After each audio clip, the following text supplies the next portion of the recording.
Hi, hello, namaste. Dear competitive warriors, welcome to our YouTube channel Srikanth Educan. All of you, namaste. Clear guys, and I'm Srikanth Pagilla. In this video, I'm going to discuss Regulating Act and Regulating Act 1773 ఆ చట్టానికి సంబంధించిన ఫీచర్స్ని మనం ఈ యొక్క సెషన్లో discuss చేద్దాం. అయితే before that ఏంటంటే ఈ యొక్క ఎవల్యూషన్ ఆఫ్ ఇండియన్ కాన్స్టిట్యూషన్ భారత రాజ్యాంగ పరిణామ క్రమానికి సంబంధించిన ఇంట్రడక్షన్ క్లాస్ని మనం చెప్పడం జరిగింది. ఆ క్లాస్ని చూసిన తర్వాతకి ఈ క్లాస్ని చూసే ప్రయత్నం చేయండి. Clear guys? రైట్. సో మరి ఇక్కడ మనకి రెగ్యులేటింగ్ చట్టము అంటే 1773 రెగ్యులేటింగ్ చట్టం యొక్క ఫీచర్స్ని మనం ఈ యొక్క సెషన్లో డిస్కస్ చేద్దాం. సో మరి ఈ చట్టం అనేది ఎప్పుడు రావడం జరిగింది? కంపెనీ పాలనలో వచ్చిన మొదటి చట్టం అండి ఈ యొక్క రెగ్యులేటింగ్ చట్టము అనేది. సో ఈ యొక్క చట్టానికి సంబంధించిన లక్షణాలను మనం డిస్కస్ చేస్తూ ఈ యొక్క చట్టాన్ని ఈజీగా ఎలా గుర్తుపెట్టుకోవాలో చివరిగా దానికి సంబంధించిన ట్రిక్ని కూడా మనం చెప్పడం జరిగింది అండి. సో దాన్ని మిస్ కాకుండా చూసే ప్రయత్నం చేయండి. చలో మరి ఈ యొక్క చట్టానికి సంబంధించిన ఇంట్రడక్షన్ని మనం చూసినట్లయితే సో గ్రేట్ కాన్స్టిట్యూషనల్ ఇంపార్టెన్స్ అండి. సో ఈ చట్టం అనేది ఏంటిది? ఒక గణనీయమైన రాజ్యాంగ ప్రాముఖ్యతను ఈ యొక్క చట్టం కలిగి ఉంది. సో గ్రేట్ కాన్స్టిట్యూషనల్ ఇంపార్టెన్స్, గణనీయమైన రాజ్యాంగ ప్రాముఖ్యతను కలిగి ఉంది ఈ చట్టం అని మనం చెప్తున్నాం. మరి ఎందుకు కలిగి ఉంది ఈ చట్టము గణనీయమైన రాజ్యాంగ ప్రాముఖ్యతను? అంటే 3 అంశాలండి. సో 3 అంశాల ద్వారా ఇది కలిగి ఉంది. మరి ఆ 3 అంశాలు ఏంది? ఆ యొక్క 3 అంశాలు ఏంటియో ఇక్కడ మనం చూద్దాం.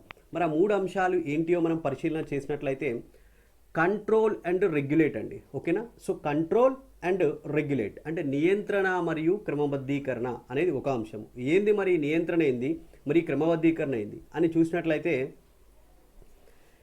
ఈస్ట్ ఇండియా కంపెనీ వ్యవహారాలు ఏవైతే ఉంటాయో ఆ యొక్క ఈస్ట్ ఇండియా కంపెనీ వ్యవహారాలని నియంత్రించడానికి, కంట్రోల్ చేయడానికి, రెగ్యులేట్ చేయడానికి అంటే క్రమబద్ధీకరణ చేయడానికి బ్రిటిష్ ప్రభుత్వము చేసిన మొదటి అడుగు, తీసుకున్న మొదటి చర్యగా ఈ చట్టాన్ని మనం చెప్పవచ్చు. Right guys?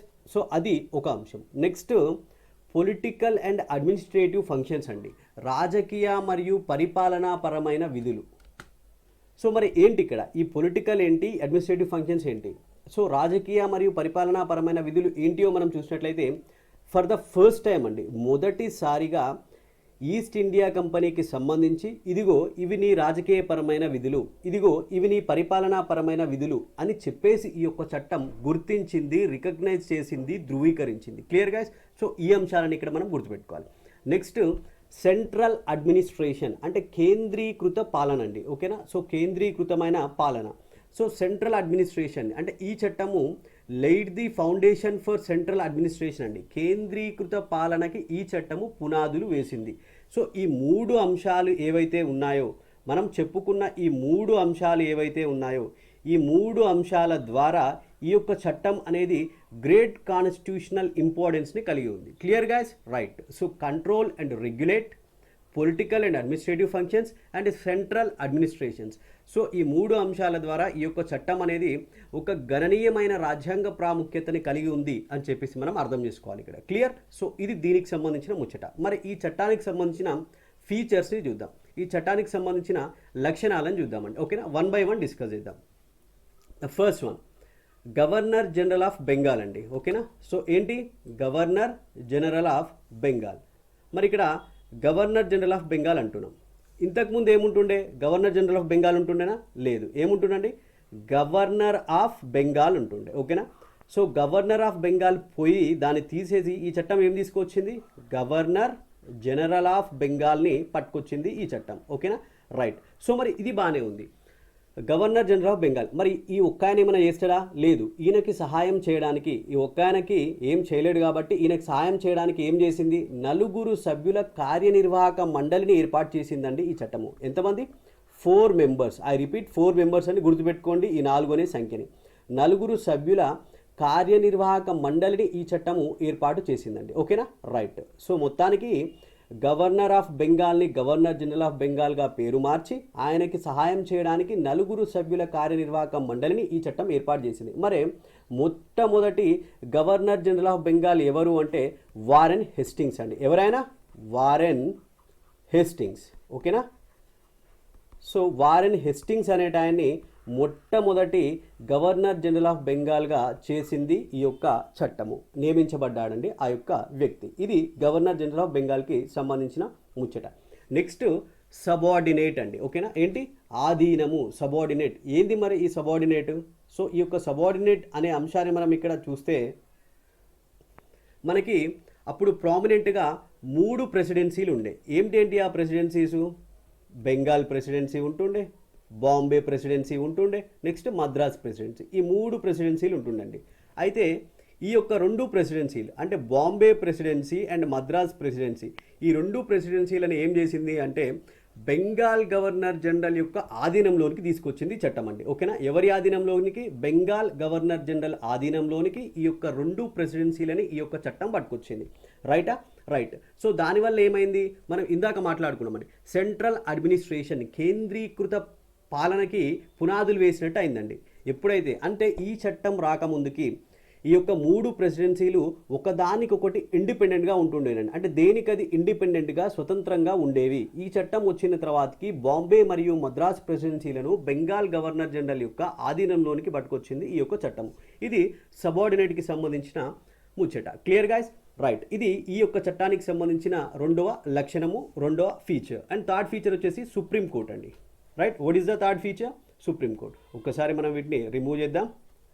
చలో, మరి 3వ ఫీచర్ని ఇక్కడ మనం చూస్తే సుప్రీం కోర్ట్ అండి. సుప్రీం కోర్ట్ అనేది 1774లో కలకత్తాలోని పోర్ట్ విలియంలో ఉంది. ఎక్కడ? కలకత్తాలోని ప్లేస్ ఏంటి? పోర్ట్ విలియంలో. సో 1774లో కలకత్తాలోని పోర్ట్ విలియంలో సుప్రీంకోర్టుని ఏర్పాటు చేయడం జరిగింది. మరి యొక్క 1774 అంటున్నాం, ఇక్కడ 4 ఉంది. సో మరి ఏంటి ఇక్కడ? నలుగురు అండి, నలుగురు న్యాయమూర్తులు ఉంటుండే. దాంట్లో నలుగురు న్యాయమూర్తులు 1+3, ఒక ప్రధాన న్యాయమూర్తి, 3 ఇతర న్యాయమూర్తులు. అంటే ఈ యొక్క ఒక్క ప్రధాన న్యాయమూర్తి ఎవరు? ఆ ప్రధాన న్యాయమూర్తి అంటే సర్ ఎలిజా ఇంపే అండి. సో సర్ ఎలిజా ఇంపే ఆయన మొదటిగా దానికి ప్రధాన న్యాయమూర్తిగా ఉన్నాడు.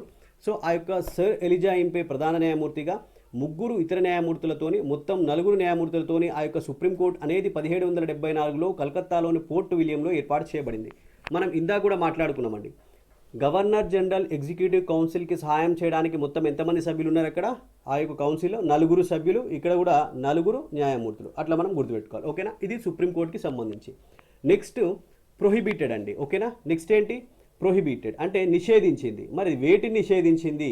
వేటిని నిషేధించింది అనే అంశాలను కూడా ఇక్కడ మనం తెలుసుకుందాం.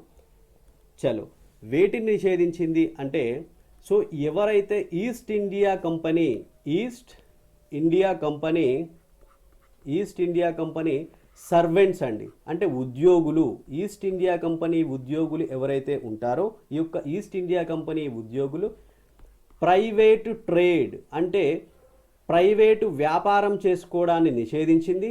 అదేవిధంగా నేటివ్స్ అండి, అంటే స్థానికులు, ఈ యొక్క నేటివ్స్ ఎవరైతే ఉంటారో స్థానికుల నుండి నాయనా మీరు బహుమతులను తీసుకోకూడదు నాయనా, గట్లనే మీరు లంచాలు కూడా తీసుకోకూడదు నాయనా అని చెప్పేసి ఈ యొక్క ఈస్ట్ ఇండియా కంపెనీ యొక్క ఉద్యోగుల యొక్క ప్రైవేటు వ్యాపారాన్ని మరియు స్థానికుల నుండి బహుమతులు మరియు లంచాలు తీసుకునే ఈ యొక్క వాటిని కూడా ఈ యొక్క చట్టము నిషేధించింది. రైట్ అండి, అది prohibited. Clear guys?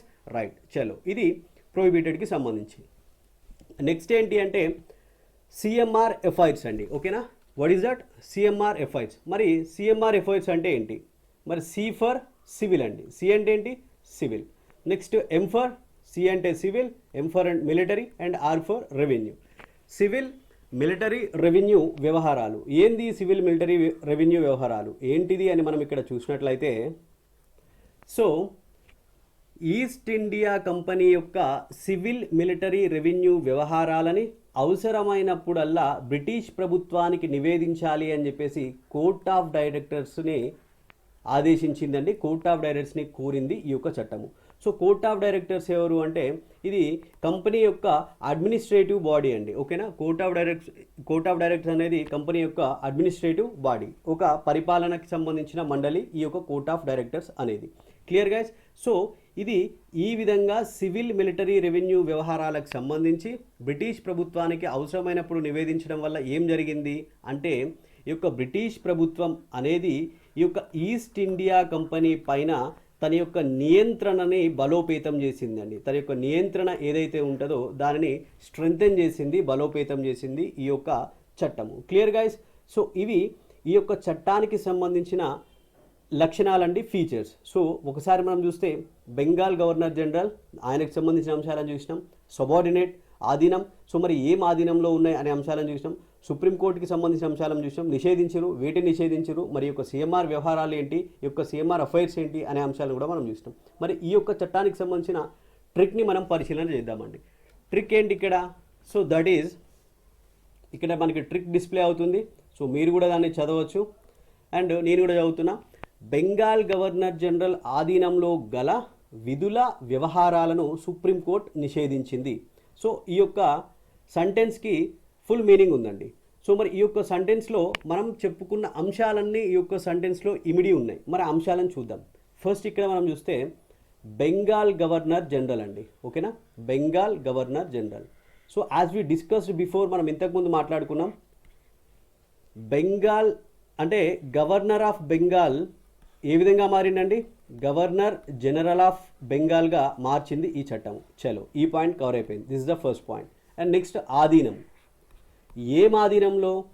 Bombay and Madras ప్రెసిడెన్సీలు ఈ రెండు గవర్నర్ జనరల్ ఆఫ్ బెంగాల్ ఆధీనంలోనికి తేబడ్డాయి అని మనం చెప్పుకున్నాం. చలో, సెకండ్ పాయింట్ కంప్లీట్ అయిపోయింది. నెక్స్ట్ విధుల. ఏం విధులండి? పొలిటికల్ అండ్ అడ్మినిస్ట్రేటివ్ అంటే రాజకీయ మరియు పరిపాలనాపరమైన విధులు.